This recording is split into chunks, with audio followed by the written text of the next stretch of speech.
All right, let's just jump right in. We are surrounded by artificial intelligence. It's in our phones, it's in our cars, it's pretty much everywhere.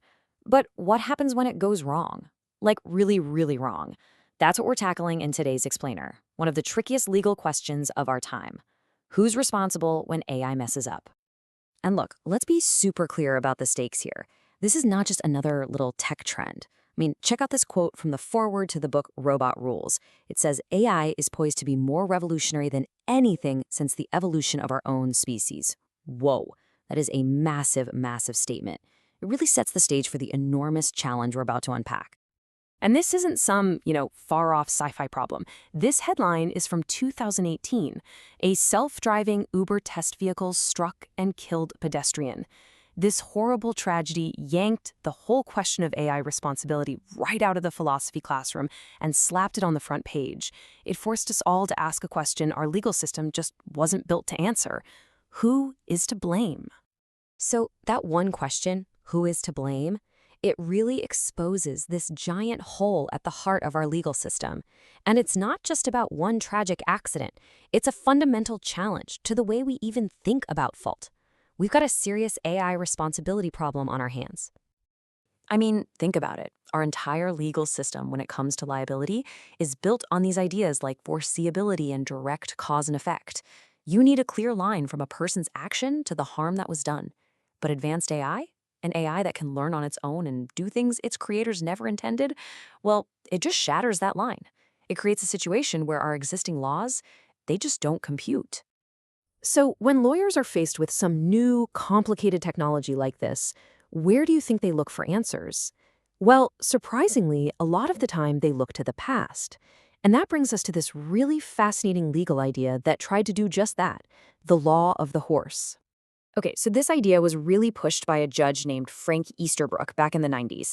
His whole point was that we don't need a special cyber law for the internet, just like we never needed a special law of the horse. The argument is basically that our general rules, about property, liability, contracts, they're flexible enough to handle whatever new tech you throw at them. Just treat the new thing like the old things. Simple, right? Well, that's the multi-trillion-dollar question, isn't it? Is an AI that can literally teach itself, evolve, and make decisions no one saw coming, is that really the same thing as just a faster horse? And this is where that whole analogy just completely falls apart. A horse is learning, it's limited. But an advanced AI, it can do what's called unsupervised machine learning, coming up with strategies no human ever taught it. A horse's actions are pretty predictable, right? And an AI's actions can be completely unforeseeable, even to the brilliant people who built it. So here's the bottom line. That direct causal link, that legal chain connecting an owner's command to the horse's action, it gets super weak or maybe even totally broken when you're talking about AI. And that broken chain of causality we were just talking about, it doesn't just poke holes in old ideas. It creates this incredibly dangerous void in our legal system. It's a place where real harm can happen, but you can't actually pin the responsibility on anyone. This is what the experts call the accountability gap. Which brings us right back to square one. If an advanced AI causes a disaster, and the whole law of the horse idea is out the window, who do we hold legally responsible? Okay, let's run through the usual suspects. What about the owner? Well, you can't really hold them responsible for something that was fundamentally unforeseeable. Okay, what about the manufacturer? Product liability laws are designed for things that are broken when they leave the factory, not for things that change and learn after you buy them. And the programmer? They wrote the first lines of code, sure, but the AI learned to do the bad thing all on its own. That link, it's just too far-fetched. Do you see the problem here? We're left with this awful situation where a victim suffers real harm, but there's nobody to hold accountable under our current laws. This is the accountability gap. It's like a legal black hole, and it's basically where justice goes to die. So since all our traditional legal tools are failing us, we have to start thinking way outside the box. And the book Robot Rules puts forward a solution that is, well, it's radical. But when you really think about it, it's also strangely logical. It's a new category of legal entity, robot persons. The idea itself is deceptively simple. What if, instead of scrambling to find a human to blame, what if the AI was responsible for itself? Now hold on. Before your mind goes to robot consciousness or androids demanding the right to vote, it is absolutely crucial to understand what we mean by legal personality. This is not a philosophical concept about being alive. It is a practical, technical, legal tool. It's what's called a legal fiction, basically a label we invent that allows something that isn't human to have rights, like owning property, and obligations, like paying for damages it causes. And if this whole thing sounds like something out of a sci-fi movie, I promise you it's not. We have been doing this for centuries. We grant legal personality to non-human entities every single day. We just call them corporations. And this is where it all just clicks into place. Look at this. A corporation, which is really just a concept, a piece of paper. It can own property, it can sign contracts, it can sue people and be sued for damages. An AI with legal personality could do the exact same things. It could own its own assets, the money it makes. And if it caused harm, those assets could be used to pay the victims. It perfectly, neatly plugs that accountability gap we were worried about. Okay, so the idea is legally possible.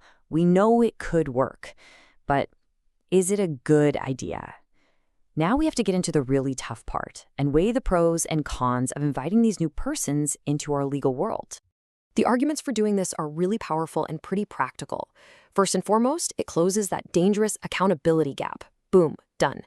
Second, it could actually encourage more innovation because it shields the human creators from this terrifying, limitless, unforeseeable liability. It also solves that super tricky question of who owns the amazing stuff an AI creates. The AI itself would. And finally, it gives the AI, for lack of a better term, skin in the game. It creates a direct financial reason for it to follow the rules. But the arguments against are just as serious, and we have to take them seriously. There's what's called the android fallacy, this big risk that we'd start confusing this technical legal status with actual human status. That could lead to demands for rights that we are just not ready to grant. There is also a huge potential for abuse, right? Where bad actors could hide behind an AI person to get away with things. And on a bigger scale, this could create even more social and economic divides in our society. This is not a small decision we're talking about. I mean, as the great Stephen Hawking famously said, AI could be the very best or the absolute worst thing to ever happen to humanity. The legal rules we build right now will play a massive role in steering us towards one of those futures. And so we're going to leave you with this final thought, because this debate, it goes so far beyond just accidents and who pays for them.